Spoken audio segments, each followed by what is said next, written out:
ಇವತ್ತು ಟೆಸ್ಟಲ್ಲಿ ಎಂತ ಹೇಳ್ತಾರೆ ನೋಡು ಡಾಕ್ಟ್ರು. ಇನ್ನು ಮತ್ತೆ ಏನೆಲ್ಲ ಹೇಳ್ತಾರಂತ ಹೇಳ್ತೇನೆ ಏನಂತ ವಿಷಯ. ಅವರಿಗೆ ಬಿಟ್ಟಂತ ವಿಚಾರ ಗೊತ್ತಾಯ್ತಲ್ಲ, ಅದಕ್ಕೆ ನಾವೇನು ಹೇಳಲಿಕ್ಕಿಲ್ಲ. ನಗಡ್ದೆ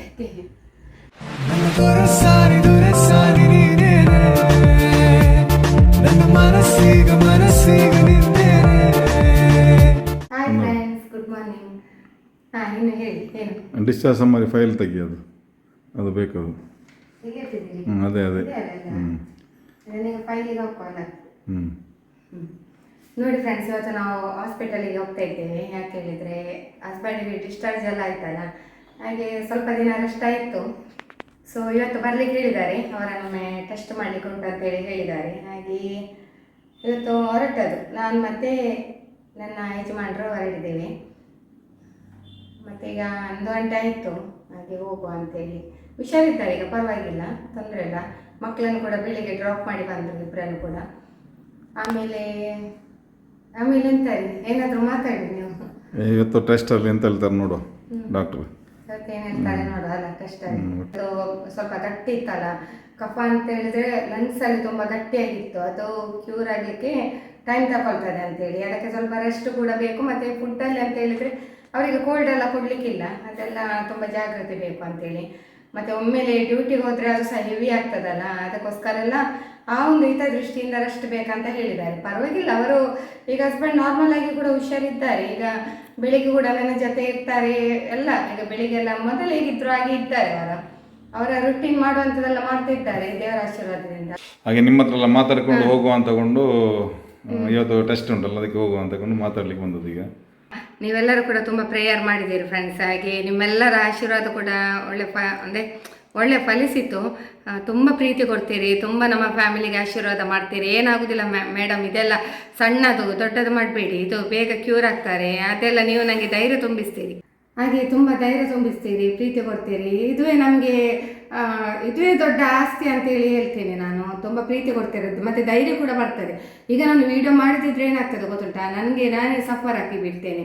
ಸೊ ಅವರು ಹೇಳಿದರು ವೀಡಿಯೋ ಮಾಡು ಅಂತೇಳಿ, ಅದಕ್ಕೋಸ್ಕರ ಸ್ವಲ್ಪ ವೀಡಿಯೋ ಮಾಡಿದ್ದೇನೆ. ಈಗ ನಾವು ಹಾಸ್ಪಿಟಲ್ಗೆ ಹೋಗ್ತೇವೆ, ಆಮೇಲೆ ಇವರದ್ದು ಟೆಸ್ಟ್ ಎಲ್ಲ ಮಾಡಿ ಡಾಕ್ಟ್ರು ಏನು ಹೇಳಿದರು ಅಲ್ಲಿ ತಿಳಿಸ್ತೇನೆ. ಓಕೆ, ಹೊರಡುವಲ್ಲ. ಬಾಯ್. ಡಿಸ್ಚಾರ್ಜ್ ಸಮ್ಮರ್ ತೆಗಿಯೋದು, ಡಿಸ್ಚಾರ್ಜ್ ಸಮ್ಮರ್. ಇವತ್ತು ಡಿಸ್ಚಾರ್ಜ್ ಸಮ್ಮರ್ ಹಿಡ್ಕೊಂಡು ಈಗ ಟೆಸ್ಟಿಗೆ ಹೋಗ್ತಾ ಇದ್ದೇವೆ ಹಾಸ್ಪಿಟಲಿಗೆ. ನೋಡಿ ಹೇಗೆ ಹಾಗೆ ಹೊರಟದು, ಇನ್ನು ತಡ ಮಾಡೋದು ಬೇಡ. ಈಗ ಹೊರಟಿದ್ದೇವೆ ನೋಡಿ. ತುಂಬ ಮುಖ ಎಲ್ಲ ಹೊರದು ಇದಾಗಿದೆಲ್ಲ, ಸಣ್ಣದಾಗಿದೆ ಅಂತ ಕಾಣಿಸ್ತದೆ, ಗೊತ್ತಿಲ್ಲ ನಮಗೆ. ನೋಡಿ ಸಣ್ಣದಂತ ಹೇಳಿದ್ರೆ ಸ್ವಲ್ಪ ಮುಖ ಸಣ್ಣದು ಆಗೋದು. ಹೌದು, ದಪ್ಪ ಇತ್ತಲ್ಲ, ಅದೆಲ್ಲ ಸರಿ ಆಗ್ತದೆ ಅಲ್ಲ.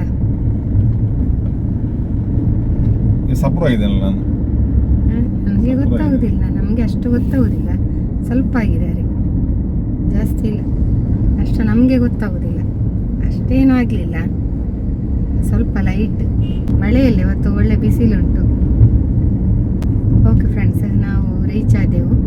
ಇನ್ನು ಮತ್ತೆ ಏನೆಲ್ಲ ಹೇಳ್ತಾರಂತ ಹೇಳ್ತೇನೆ ಏನಂತ ವಿಷಯ.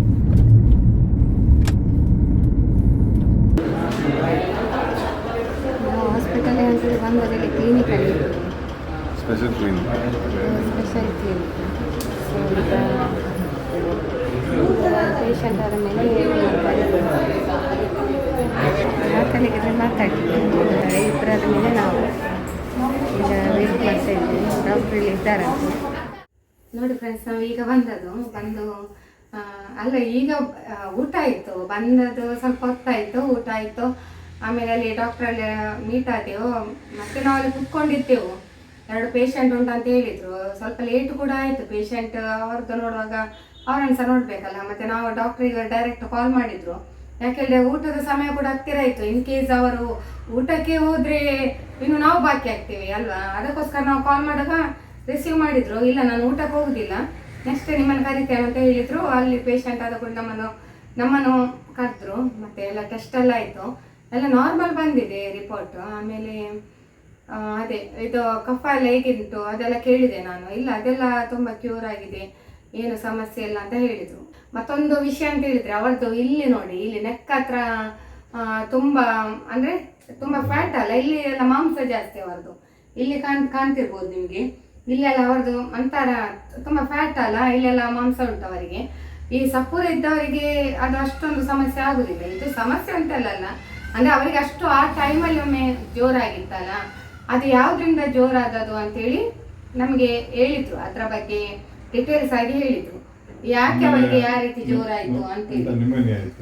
ಹಾಗೆ ಅದು ಯಾಕೆ ಯಾವ ರೀತಿ ಅವರಿಗೆ ಅಂದ್ರೆ ಜಾಸ್ತಿ ಆಯ್ತು ಅಂತೇಳಿ ನಾವೊಂದು ಕೇಳಿದ್ವು ಅದ್ರ ಬಗ್ಗೆ. ಜಾಸ್ತಿ ಆದ್ರೆ ಅದರಲ್ಲೆಲ್ಲ ಉಸಿರಾಟಕ್ಕೆಲ್ಲ ಸ್ವಲ್ಪ ತೊಂದರೆ ಆಗ್ತದೆ, ಉಸಿರಾಟಕ್ಕೆ ತೊಂದರೆ ಅದು ತುಂಬಾ ಜೋರಾಯ್ತು. ಇದೆಲ್ಲ ಅವ್ರು ಹೇಳಿದ್ರು ಇನ್ನು ರೆಸ್ಟ್ ಮಾಡಿ ಹೋಗ್ಬೇಕು, ಯಾಕೆ ಹೇಳಿದ್ರೆ ಇನ್ನೊಂದು ನೆಕ್ಸ್ಟ್ ಟೆಸ್ಟ್ಗಳು ಉಂಟಂತೆ. ಪುನೊಮ್ಮೆ ರಿಕವರಿ ಆದ್ರೆ ಇವರ ಹೆಲ್ತ್ ಕಂಡೀಷನ್ ರಿಕವರಿ ಆದ್ರೂ ಕೂಡ ಡಾಕ್ಟರ್ನವರು ಅವರ ಮಾಡುವ ಕರ್ತವ್ಯ ಮಾಡ್ತಾರೆ, ಪುನಃ ರಿಪೀಟ್. ನಾರ್ಮಲ್ ಇದ್ರು ಕೂಡ ಇನ್ನೊಮ್ಮೆ ಟೆಸ್ಟ್ ಮಾಡಿಯೇ ಮಾಡ್ತಾರೆ, ಅದು ಇನ್ನೊಮ್ಮೆ ಭೇಟಿ ಆಗುವಾಗ. ನಾವು ಅದೆಲ್ಲ ಇರೋದೇ, ಅದು ತಮ್ಮೆಲ್ಲರಿಗೂ ಕೂಡ ಗೊತ್ತಿರ್ಬೋದು. ಹಾಸ್ಪಿಟಲ್ ಅಂದ್ರೆ ಹಾಗೆ, ಒಮ್ಮೆ ನಮ್ದು ಎಲ್ಲ ಇದ್ರೂ ಕೂಡ ಇನ್ನೊಮ್ಮೆ ಕ್ಯೂರ್ ಆದ ಮೇಲೆ ಇವರ ಹೆಲ್ತ್ ಕಂಡೀಷನ್ ಒಂದು ಹತೋಟಿಗೆ ಬಂದ ಮೇಲೆ ಪುನೊಮ್ಮೆ ಟೆಸ್ಟ್ ಮಾಡ್ತಾರೆ. ಅದು ಅವ್ರದ್ದೊಂದು ಕ್ರಮಗಳಾಗಿರ್ತದೆ. ಹಾಗೆ ಅಲ್ಲಿ ಕೂಡ ಹಸಿವಾಯ್ತು, ಅಲ್ಲಿ ಜ್ಯೂಸ್ ಎಲ್ಲ ಕೊಡ್ತೇವೆ. ಆಮೇಲೆ ಇವರಿಗೆ ಫುಡ್ ಅಲ್ಲಿ ಸ್ವಲ್ಪ ಕಂಟ್ರೋಲ್ ಮಾಡ್ಲಿಕ್ಕೆ ಉಂಟು. ಫುಡ್ ಅಲ್ಲಿ ಅಂತ ಹೇಳಿದ್ರೆ ಆಯಿಲ್ ಇದೆಲ್ಲ ತಿನ್ಲಿಕ್ಕಿಲ್ಲ. ಮತ್ತೆ ಇವರ ಮೇನ್ ಅಂತ ಹೇಳಿದ್ರೆ ಇವರ ಬಾಡಿ ವೆಯ್ಟ್ ಕೂಡ ಕಮ್ಮಿ ಮಾಡ್ಲಿಕ್ಕೆ ಹೇಳಿದ್ದಾರೆ. ಹಾಗೆ ನಮ್ದು ಎಲ್ಲ ಆಯ್ತು, ಈಗ ಟೆಸ್ಟ್ ಅದೆಲ್ಲ ಆಯ್ತಲ್ಲ, ನಾರ್ಮಲ್ ರಿಪೋರ್ಟ್ ಬಂದಿದೆ. ಇನ್ನು ನಮ್ದು ಊಟ ಆಗಿ ಈಗ ನಾನು ಜಸ್ಟ್ ಕುತ್ಕೊಂಡದಷ್ಟೇ, ಸಾಕಾಯ್ತು ಫ್ರೆಂಡ್ಸ್. ಇನ್ನು ನಮ್ಮ ಬಾಯಲ್ಲಿ ಬರುದೇ ಬೇಡ ಹಾಸ್ಪಿಟಲ್ ಅಂತೇಳಿ, ಯಾಕೆ ನಮಗೆ ತುಂಬಾ ಇದರಿಂದ ನೋವು ಅನುಭವಿಸಿದ್ದೇವೆ. ನಾವು ತುಂಬಾ ನೋವು ಅನುಭವಿಸಿದೆ, ಅದು ದೇವರಿಗೆ ಮಾತ್ರ ಗೊತ್ತು. ಅದಕ್ಕೋಸ್ಕರ ಹೇಳುದು, ಇವರಿಗೆ ಕೂಡ ಹೇಳುದು, ಇನ್ನು ಎಂತ ಇದ್ರು ಕೂಡ ನಾವು ಈ ನೋವನ್ನು ತಿಂದದು ಸಾಕು, ಅನುಭವಿಸೋದು ಸಾಕು ಅಂತ ಅಷ್ಟು ಫೀಲ್ ಆಯ್ತು. ಈಗ ನಮ್ಮ ಶಾಪಿನವರು ಕೂಡ ನಾವು ರೆಂಟಿಗೆ ಕೊಟ್ಟಿದ್ದೇವಲ್ಲ, ಪಾಪ ಅವರು ಕಾಲ್ ಮಾಡಿದ್ರು. ಅವರು ಅಂದ್ರೆ ನಮ್ಗೆ ಅವರ ರೆಂಟ್ ಕೊಡ್ತಾ ಇದ್ದಾರಲ್ಲ, ಸೊ ಅವರು ಹೇಳಿ ನನ್ಗೆ ಯಾಕೆ ತಿಳಿಸಿಲ್ಲ, ಅವರಿಗೆ ವಿಷಯ ಗೊತ್ತಿಲ್ಲ. ಯಾಕೆ ಹೇಳಿದ್ರೆ ನಮ್ಮ ಇಲ್ಲಿ ನೇಬರ್ಸ್ ಅಂದ್ರೆ ಅವರು ಇರ್ಲಿಲ್ಲ ಆಯ್ತು, ಮೋಸ್ಟ್ಲಿ ಗೊತ್ತಿಲ್ಲ ನಮ್ಗೆ. ಆದ್ರೆ ಅವರಿಗೆ ಸ್ವಲ್ಪ ಲೇಟ್ ಆಗಿ ಗೊತ್ತಾಯ್ತು ಪಾಪ ವಿಷಯ. ಹಾಗೆ ಅವರು ನೀವು ಯಾಕೆ ಮೇಡಮ್ ಒಂದು ವಿಷಯ ಕೂಡ ನನಗೆ ಹೇಳಿಲ್ಲ, ನಾನು ಹೆಲ್ಪ್ ಮಾಡ್ತಿದ್ದೆ ಅಲ್ಲ, ಯಾಕೆ ಹೇಳಿ, ಪಾಪ ಅವರಿಗೆ ಸಹ ಗೊತ್ತಿಲ್ಲ ಆಯ್ತು. ಹಾಗೆ ಈವ್ನಿಂಗ್ ಬರ್ತಾರ ಅವರು ಮನೆಗೆ ನೋಡ್ಲಿಕ್ಕೆ, ಇವರನ್ನು ನೋಡ್ಲಿಕ್ಕೆ. ಆಮೇಲೆ ಊಟ ಕೂಡ ಆಯ್ತು, ಎಲ್ಲ ಸ್ಟಾಲ್ ಅಲ್ಲಿ ಎಲ್ಲ ಫೆಸಿಲಿಟಿ ಉಂಟು. ನನ್ನ ಮಗಳನ್ನು ನಾನು ಕರೆದೆ, ಅವಳು ಬ್ಯುಸಿ ಇದ್ಲು, ಡಾಕ್ಟರ್ ಜೊತೆ ಬ್ಯುಸಿ ಇದ್ಲು. ಮತ್ತೆ ಇವತ್ತು ಅವಳ ಅಗತ್ಯ ಕೂಡ ಇಲ್ಲ ಆಯ್ತು ನಮಗೆ, ಯಾಕೆ ಹೇಳಿದ್ರೆ ಅಲ್ಲಿ ಕ್ಲಿನಿಕ್ಕಿಗೆಲ್ಲ ಹೋದದು. ಹಾಗೆ ಅವಳು ಬ್ಯುಸಿ ಇದ್ಲು. ಮತ್ತೆ ಅವಳು ಬರುವಾಗ ನಮ್ದು ಲೇಟ್ ಆಗ್ತದೆ. ನಾನು ಹೇಳಿದೆ, ನಾವಿಲ್ಲಿ ಪಪ್ಸ್ ಎಲ್ಲ ಉಂಟಲ್ಲ ಇಲ್ಲಿ, ಅಲ್ಲಿ ತಿಂದೆವು. ಅದು ನನ್ಗೆ ಎಂತ ಗೊತ್ತಾ, ನಾವು ಊಟ ಮಾಡೋ ಹೊತ್ತಿಗೆ ಊಟ ಮಾಡ್ಲೇಬೇಕು. ಆ ಟೈಮಿಗೆ ನಿಮ್ಮ ಪಪ್ಸ್ ಎಲ್ಲ ತಿಂದ್ರೆ ಆಗುದಿಲ್ಲ. ಅಲ್ಲಿ ಹೋಟೆಲ್ ಉಂಟು, ಹೋಟೆಲ್ ನಾನ್ ವೆಜ್ ಹೋಟೆಲ್ ಉಂಟು, ಅಲ್ಲಿ ತಿನ್ನು. ನಾನ್ ವೆಜ್ ಹೋಟೆಲ್ ಇದು ನೀವೆಂತ, ನಾನು ಅಲ್ಲಿ ನಾರ್ಮಲ್ ಫುಡ್ ತಿಂತೇನೆ ಅಂತ ಹೇಳಿದೆ.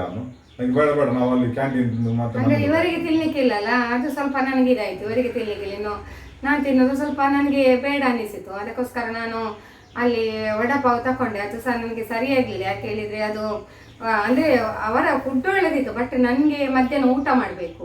ಊಟ ಮಾಡದಿದ್ರೆ ಆಗುದಿಲ್ಲ, ಅದು ಮಧ್ಯಾಹ್ನ ಎಂಥದೇ ಆಗಲಿ ನನಗೆ 2 ಅನ್ನವೇ ತಿನ್ಬೇಕು ಊಟ. ಹಾಗೆ ಬಂದ ತಕ್ಷಣ ನಾನು ಫಸ್ಟ್ ವಿಡಿಯೋ ಮಾಡಿದೆ, ಹೋಗಿ ಊಟ ಮಾಡಿ ಈಗ ಬಂದು ಇಲ್ಲಿ ಕೂತ್ಕೊಂಡಿದ್ದೇನೆ. ಹಾಗೆ ವೆಜ್ ಮಾಡಿ ಇನ್ನೊಂದು 2 ವಾರದಲ್ಲಿ ವಾಪಸ್ ಒಂದು ಟೆಸ್ಟ್ ಹೇಳಿದಾರೆ, ಟೆಸ್ಟ್ ಮಾಡಿಕೊಂಡು ವಾಪಸ್ ಹೋದ್ರೆ ಅಲ್ಲಿಗೆ ಮುಕ್ತಾಯ ಆಯ್ತು ಎಲ್ಲ. ನಿನ್ನೆ ನಾನು ಮೊನ್ನೆ ಒಂದು ವಿಡಿಯೋ ಮಾಡಿದ್ದೇನೆ, ಅದು ಈಗ ಅಪ್ಲೋಡ್ ಆಗಿರ್ಬೋದು, ಆಗ್ತದೆ. ಅದು ಈ ವಿಡಿಯೋ ಹೊರಗಡೆ ಅಪ್ಲೋಡ್ ಆಗಿರ್ತದೆ.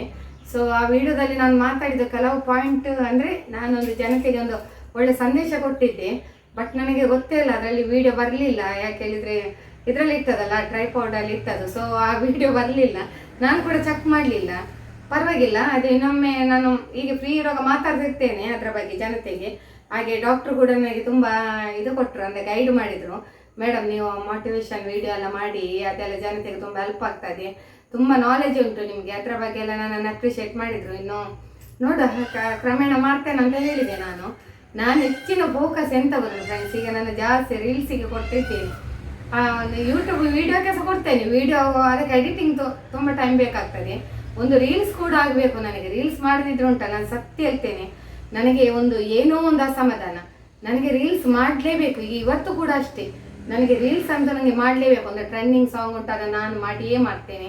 ರೀಲ್ಸ್ ಮಾಡದಿದ್ರೆ ನನಗೆ ಸಮಾಧಾನವೇ ಇಲ್ಲ. ಅದಕ್ಕೆ ನಾನು ತುಂಬಾ ಪ್ರೀತಿ ಕೊಡ್ತೇನೆ ರೀಲ್ಸಿಗೆ ನಾನು. ಯಾಕೆಂದ್ರೆ ಅದರಲ್ಲಿ ಹೆಸರು ಗಳಿಸಿದ್ದು, ತುಂಬಾ ಪಾಪ್ಯುಲರ್ ಆದದ್ದು ಅದರಲ್ಲಿ. ಅದನ್ನು ನಾನು ಯಾವತ್ತೂ ಅದನ್ನು ನಾನು ಇದು ಮಾಡುದಿಲ್ಲ, ಕಡೆಗಣಿಸೋದಿಲ್ಲ. ಎಷ್ಟೇ ಬ್ಯುಸಿ ಇದ್ರು ಕೂಡ, ಬ್ಯುಸಿ ಏನಿಲ್ಲ. ಇವತ್ತು ಸಂಜೆ ಮೇಲೆ ಎಲ್ಲ ಅಡಿಗೆ ಎಲ್ಲ ಉಂಟು ಮನೆಯಲ್ಲಿ, ಮಾಡಿಟ್ಟಾರೆ. ಮನೆ ಕೆಲಸ ಕೂಡ ಎಲ್ಲ ಆಗಿದೆ. ಫುಡ್ ಎಲ್ಲ ಹೇಳಿದ್ರು ಡಾಕ್ಟರ್, ವೆಜ್ ಎಲ್ಲ ತಿನ್ಬೇಡಿ, ನಾನ್ ವೆಜ್ ಮಾಡ್ತೀನಿ, ಕಬಾಬ್ ಮತ್ತೆ ಮೀನ್ ಫ್ರೈ ಎಲ್ಲ ಎಲ್ಲ ಅದೆಲ್ಲ ತಿನ್ಬಹುದು, ತೊಂದರೆ ಇಲ್ಲ ಅಂತ.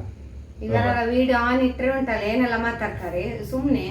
ಡಾಕ್ಟರ್ ತುಂಬಾ ರಿಸ್ಟ್ರಿಕ್ಷನ್ ಹೇಳಿದ್ದಾರೆ ಫುಡ್ಡಿನಲ್ಲಿ, ಅಂದ್ರೆ ಆಯಿಲ್ ತಿನ್ಲಿಕ್ಕಿಲ್ಲ, ತರಕಾರಿ ತಿನ್ಲಿಕ್ಕೆ, ಮತ್ತೆ ನಾನ್ ವೆಜ್ ಕೂಡ ಲಿಮಿಟ್ ತಿನ್ಬಾರ್ದು ಅಂತ ಹೇಳಿಲ್ಲ, ತಿನ್ಬಾರ್ದು ಅಂತ ಹೇಳಿದ್ರು. ಬಟ್ ಅವರಿಗೊಂದು ಆಸೆ ಇರೋದಕ್ಕೆ ಒಂದೊಂದು ಪೀಸ್ ತಿನ್ಬೇಕು ಅಂತ ಹೇಳಿದ್ದಾರೆ. ಪ್ರತಿಯೊಂದು ಒಂದೊಂದು ಪೀಸ್ ತಿನ್ಬೇಕು. ಈಗ ನಾವು ಹೇಳಿದೆವು ಫ್ರೆಂಡ್ಸ್, ಯಾಕೆ ಹೇಳಿದ್ರೆ ಅವರಿಗೆ ಬಿಟ್ಟಂತ ವಿಚಾರ. ಯಾಕೆ ಹೇಳಿದ್ರೆ ಅದನ್ನು ಕಂಟ್ರೋಲ್ ಮಾಡುದು ಅವರ ಮನಸ್ಸನ್ನು ಅವರು ಗಟ್ಟಿ ಮಾಡ್ಬೇಕು ಅಷ್ಟೇ ಅಲ್ವಾ. ಡಾಕ್ಟರ್ ಕೂಡ ನನಗೆ ಸಪೋರ್ಟ್ ಮಾಡಿದ್ರು ತುಂಬಾ. ನಾನು ಹೇಳಿದೆ ಅದು ಅವರ ಕೈಯಲ್ಲಿ ಇರುದು, ಅವ್ರು ಕಂಟ್ರೋಲ್ ಮಾಡ್ಬೇಕಂದ್ರೆ ನನಗೆ ಡಾಕ್ಟರ್ ನನಗೆ ಸಪೋರ್ಟ್ ಮಾಡಿದ್ರು. ಕರೆಕ್ಟ್ ಅಂತ ಅಂದ್ರೆ ಅವರ ಮನಸ್ಸನ್ನು ಅವರು ಗಟ್ಟಿ ಮಾಡ್ಬೇಕು, ಅವರಿಗೆ ಬಿಟ್ಟಂತ ವಿಚಾರ, ಗೊತ್ತಾಯ್ತಲ್ವಾ. ಅದಕ್ಕೆ ನಾವೇನು ಹೇಳಿಕ್ಕಿಲ್ಲ. ನಗಡ್ದು ಯಾಕೆ ನೋಡಿ, ನಗಡ್ದು ಯಾಕೆ ನೀವು ಹೇಳಿ, ನಾನು ತಿನ್ಬೇಕಾ ಬೇಡ ಹೇಳಿ. ನಗಡ್ದು ಯಾಕೆ? ತಿನ್ನೋರೆಲ್ಲ ಇದ್ರೆ ರೆಡ್ ಹಾರ್ಟ್ ಹಾಕಿ, ತಿನ್ನೋದು ಬೇಡ ಹೇಳೋರು ಇದ್ರೆ ವೈಟ್ ಹಾರ್ಟ್ ಹಾಕಿ, ನನಗೆ ಸಪೋರ್ಟ್ ಮಾಡೋರಿದ್ರೆ ರೆಡ್ ಹಾರ್ಟ್. ಅವ್ರು ಕೇಳಿದ ಅರ್ಥ ಆಯ್ತಲ್ಲ, ಅವರಿಗೆ ತಿನ್ಬೇಕು ಅಂತೇಳಿ ಸಪೋರ್ಟ್ ಮಾಡುವವರು ರೆಡ್ ಹಾರ್ಟ್ ಹಾಕ್ಬೇಕಂತೆ. ನೋಡು ಎಷ್ಟು ರೆಡ್ ಹಾರ್ಟ್ ಬರ್ತದೆ ನೋಡುವ. ಯಾರು ತಿನ್ನೋದು ಬೇಡ ಸರ್, ನೀವು ಹೆಲ್ತಿಗೋಸ್ಕರ ಅದನ್ನೆಲ್ಲ ಇದು ಮಾಡಬೇಕು, ಕಡಿಮೆ ಮಾಡಬೇಕು, ನಿಮ್ಮ ಆರೋಗ್ಯ ಒಳ್ಳೆ ರೀತಿಯಲ್ಲಿ ಇರಬೇಕು, ಹಾಗೆ ಪಾಸಿಟಿವ್ ಆಗಿ ಯಾರು ಥಿಂಕ್ ಮಾಡ್ತೀರಿ ಅವರು ವೈಟ್ ಹಾರ್ಟ್ ಹಾಕ್ಬೇಕಂತೆ.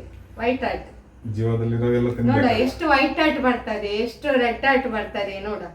ಜೀವದಲ್ಲಿರುವಾಗ ತಿನ್ನೋದು ಮತ್ತೆ ಯಾವಾಗ ತಿನ್ನೋದು, ಸತ್ತ ಮೇಲೆ ತಿನ್ನಿ ಆಗ್ತದೆ ಇಲ್ಲ ಅಲ್ಲ. ನಮ್ಗೆ ಗೊತ್ತಿಲ್ಲ, ಅದು ನಮ್ಮ ಜೀವ ಉಂಟಲ್ಲ, ಜೀವ ಇರುವಾಗ ನಾವು ಕಂಟ್ರೋಲ್ ಮಾಡ್ಬೇಕು, ಅದು ಬೇರೆ ವಿಷಯ ಗೊತ್ತಾಯ್ತಾ. ಹುಟ್ಟು ಸಾವು ಅದು ದೇವರಿಗೆ ಬಿಟ್ಟ ವಿಚಾರ. ಹುಟ್ಟು ಮತ್ತೆ ಸಾವು ಅದು ದೇವರಿಗೆ ಬಿಟ್ಟ ವಿಚಾರಗಳು, ಅದನ್ನ ನಾವು ಮಾತಾಡಬಾರ್ದು ಈ ಹೊತ್ತಿಗೆ. ಇವರು ಏನೆಲ್ಲ ಮಾತಾಡ್ತಾರೆ, ಅದಕ್ಕೋಸ್ಕರ ನಾನು ಈ ವಿಡಿಯೋವನ್ನು ಇಲ್ಲಿಗೆ ಎಂಡ್ ಮಾಡ್ತೇನೆ. ಯಾಕೆಂದ್ರೆ ಇನ್ನು ನನಗೆ ಸಂಜೆ ಏನು ಪ್ರೋಗ್ರಾಮ್ ಕೊಟ್ಟು ಅದ್ರ ಬಗ್ಗೆ ಥಿಂಕ್ ಮಾಡಬೇಕು. ಯಾಕೆ ಹೇಳಿದ್ರೆ ಇವರು ಕೂಡ ರೀಲ್ಸ್ ಮಾಡ್ತಾರಂತ ಹಠ ಹಿಡಿತಿದ್ದಾರೆ, ಟ್ರೆಂಡಿಂಗ್ ರೀಲ್ಸ್ಗೆ ನಾನು ಬರ್ತೇನೆ ಅಂತೇಳಿ. ಓಕೆ ಫ್ರೆಂಡ್ಸ್, ಈಗ ನಾನು ಈ ವಿಡಿಯೋವನ್ನು ಇಲ್ಲಿಗೆ ಎಂಡ್ ಮಾಡ್ತಿದ್ದೇನೆ. ಯಾಕೆ ಹೇಳಿದ್ರೆ ಸ್ವಲ್ಪ ರೆಸ್ಟ್ ಮಾಡಬೇಕು. ನೈಟ್ ಕೆಲವೊಮ್ಮೆ ನನಗೆ ನಿದ್ದೆ ಬರೋ ಸ್ವಲ್ಪ ಲೇಟ್ ಆಗ್ತದೆ, ಅದಕ್ಕೋಸ್ಕರ ಮಧ್ಯಾಹ್ನ ಸ್ವಲ್ಪ ರೆಸ್ಟ್ ಮಾಡ್ತೇನೆ ನಾನು. ಈಗ ಯಾರು ಫಸ್ಟ್ ಟೈಮ್ ನಮ್ಮ ಚಾನಲ್ ನೋಡ್ತಿದ್ದೀರಿ ಪ್ಲೀಸ್ ಸಬ್ಸ್ಕ್ರೈಬ್ ಮಾಡಿ. ಹಾಗೂ ನಾನು ಯಾಕೆ ಹೇಳಿಕೊಳ್ಳೋದು ಅಂತ ಹೇಳಿದ್ರೆ, ಈಗ ನೀವು ಹೊಸಬರು ವಿಡಿಯೋ ನೋಡ್ತಾ ಇದ್ದೀರಿ, ಸಬ್ಸ್ಕ್ರೈಬ್ ಮಾಡೋದಿಲ್ಲ, ವಿಡಿಯೋ ನೋಡಿಕೊಂಡೇ ಹೋಗ್ತೀರಿ. ನೀವು ಸಬ್ಸ್ಕ್ರೈಬ್ ಮಾಡಿದರೆ ಈಗ ನಾನು ಹಾಕಿದ ವಿಡಿಯೋ ನೋಟಿಫಿಕೇಶನ್ ಫಸ್ಟ್ ನಿಮಗೆ ಬರ್ತದೆ. ಸೊ ಅದಕ್ಕೋಸ್ಕರ ಹೇಳ್ತಿದ್ದೇನೆ, ದಯಮಾಡಿ ಸಬ್ಸ್ಕ್ರೈಬ್ ಆಗಿ. ಓಕೆ, ಆಮೇಲೆ ಬೇರೇನಿಲ್ಲ ಫ್ರೆಂಡ್ಸ್, ವಿಶೇಷ ಎಲ್ಲ. ನೋಡಿ, ನಮ್ಮದೊಂದು ರೀಲ್ಸ್ ಆಯ್ತಾ, ರೀಲ್ಸ್ ಆಗಿ ನಿಮ್ಮ ಜೊತೆ ಸ್ವಲ್ಪ ಮಾತಾಡೋ ಅಂತೇಳಿ ವಿಡಿಯೋದಲ್ಲಿ ಬಂದಿದ್ದೇವೆ. ಲೇಟ್ ಕೂಡ ಆಯ್ತು. ಲೇಟ್ ಅಂತ ಹೇಳಿದ್ರೆ ನಾವು ರೀಲ್ಸ್ ಮಾಡಿದೆ ಲೇಟ್, ಹಾಗೆ ಡ್ರೆಸ್ ಚೇಂಜ್ ಮಾಡ್ಲಿಕ್ಕಿತ್ತಲ್ಲ, ಸೊ ಸ್ವಲ್ಪ ಲೇಟ್ ಆಯ್ತು. ಅಂದ್ರೆ 2 ಸೀನಿಗೆ ಇವರು 2 ಡ್ರೆಸ್ ಚೇಂಜ್ ಮಾಡಿದ್ರು, ಹಾಗೆ ಚೇಂಜ್ ಮಾಡಿದ್ರೆ ಸ್ವಲ್ಪ ಚಂದ ಬರ್ಬೇಕಲ್ಲ ರೀಲ್ಸ್. ಸೊ ಅದಕ್ಕೋಸ್ಕರ ತುಂಬಾ ಎಫರ್ಟ್ ಹಾಕಿಕೊಂಡು ಡ್ರೆಸ್ ಚೇಂಜ್ ಮಾಡಿಕೊಂಡು ಹಾಗೆ ಸ್ವಲ್ಪ ಲೇಟ್ ಆಗ್ತದೆ. ಹಾಗೆ ಆಯ್ತು. ಮತ್ತೆ ಮಕ್ಕಳಿಗೆ ಕೂಡ ನಾಳೆ ರಜೆ ಉಂಟು, ಹಾಗೆ ಟೈಮ್ ಉಂಟಲ್ಲ, ಅದಕ್ಕೋಸ್ಕರ ಮಾಡಿದ್ರು. ಮತ್ತೆ ಬೇರೆ ಕೆಲವೆಲ್ಲ ಇಂಪಾರ್ಟೆಂಟ್ ಮ್ಯಾಟ್ರೆಲ್ಲ ಮಾತಾಡಲಿಕ್ಕುಂಟು. ಸೊ ಅದು ನಾನು ನೆಕ್ಸ್ಟ್ ವಿಡಿಯೋದಲ್ಲಿ ಹೇಳ್ತೇನೆ ಫ್ರೆಂಡ್ಸ್, ಅದೇನು ಎಂತ ಅಂತೇಳಿ. ಅದು ಇವತ್ತಿನ ವಿಡಿಯೋದಲ್ಲಿ ಬೇಡ, ನೆಕ್ಸ್ಟ್ ವಿಡಿಯೋದಲ್ಲಿ ನಾವು ಕುತ್ಕೊಂಡು ಒಂದು ಪೀಸ್ ಆಫ್ ಮೈಂಡಲ್ಲಿ ಮಾತಾಡಬೇಕು. ಅದಕ್ಕೋಸ್ಕರ ಏನಾದರೂ ಮಾತಾಡಲಿಕ್ಕೆ ಉಂಟಾ? ಇಲ್ಲ, ಸಾಕಾಯ್ತು, ತುಂಬ ಟಯರ್ಡ್ ಆಯಿತು ಅಂತ ಹೇಳಿದ್ರೆ ಎಂತ ಗೊತ್ತುಂಟು, ಇದು ಸ್ವಲ್ಪ ಸ್ಪಿರಿಟ್ ಡ್ಯಾನ್ಸ್ ಅಲ್ವಾ, ಹಾಗೆ ತುಂಬ ಜೋಶ್ ಡ್ಯಾನ್ಸ್, ತುಂಬ ಟಯರ್ಡ್ ಆಯಿತು. ಅದಕ್ಕೋಸ್ಕರ ಮಾತಾಡಲಿಕ್ಕೆ ಆಗೋದಿಲ್ಲ. ಯಾಕೆ ಹೇಳಿದ್ರೆ ಇನ್ನು ನೀರೆಲ್ಲ ಕುಡಿಬೇಕು, ಆಮೇಲೆ ಏನಿಲ್ಲ, ಒಮ್ಮೆ ಫ್ರೆಶ್ ಅಪ್ ಆಗಿ ಹೊರಟದು, ಇನ್ನೂ ಫ್ರೆಶ್ ಅಪ್ ಆಗಲೇಬೇಕು, ಇಲ್ಲದ್ರೆ ಆಗೋದಿಲ್ಲ. ಅದು ಸ್ಪಿರಿಟ್ ಡ್ಯಾನ್ಸ್ ಅಲ್ಲ, ತುಂಬ ಕುಣಿಬೇಕು. ಅದು ನೀವು ನೋಡಿ, ನೆಕ್ಸ್ಟ್ ರೀಲಲ್ಲಿ ಅಪ್ಲೋಡ್ ಆಗುವಾಗ ನೋಡಿ ಆನಂದಿಸಿ. ಸೂಪರ್ ಆಗಿ ಬರುವಾಗ ನಿಮಗೂ ಖುಷಿ ಆಗ್ತದೆ. ಅಷ್ಟು ನಾವು ಎಫರ್ಟ್ಸ್ ಹಾಕಿ ಮಾಡಿದ್ದೀವಿ ನಿಮಗೋಸ್ಕರ, ಆಗಿ ನಮ್ಮ ಕರ್ನಾಟಕ ಜನತೆಗೋಸ್ಕರ. ಓಕೆ ಫ್ರೆಂಡ್ಸ್, ಮತ್ತೊಂದು ವಿಡಿಯೋ ಹಾಕಲಿಕ್ಕೆ ಉಂಟು, ಅದು ನಾನು ನೆಕ್ಸ್ಟ್ ಅದೇ ಹೇಳಿದೆಲ್ಲ, ಅದು ನೆಕ್ಸ್ಟ್ ವಿಡಿಯೋ ಬರ್ತದೆ. ಏನಾದ್ರು ಮಾತಾಡಿದ್ರೆ ಮಾತಾಡಿ, ಮಕ್ಕಳು ಏನಿಲ್ಲ. ಹಾಗೆ ನಿಮ್ದು ಮುದ್ದು ಕಮೆಂಟ್ಸ್ ಬರ್ತದಲ್ಲ, ಅದನ್ನು ಅವ್ರು ಆಗಸೆ ಹೇಳಿದ್ರು, ಅದುವೇ ನಮ್ಗೆ ತುಂಬ ಸಂತೋಷ ಅಂತ. ವಿಡಿಯೋ ತಮ್ಮೆಲ್ಲರಿಗೂ ಕೂಡ ಇಷ್ಟ ಆದರೆ ಲೈಕ್, ಶೇರ್, ಕಮೆಂಟ್ ಮಾಡಿ. ಹಾಗೂ ಫಸ್ಟ್ ಟೈಮ್ ನಮ್ಮ ಚಾನಲ್ ನೋಡೋರು ಸಬ್ಸ್ಕ್ರೈಬ್ ಮಾಡಿ. ಸಿಗೋಣ ಮುಂದಿನ ವಿಡಿಯೋದಲ್ಲಿ. ಧನ್ಯವಾದಗಳು. Bye bye. Take care. Love you all.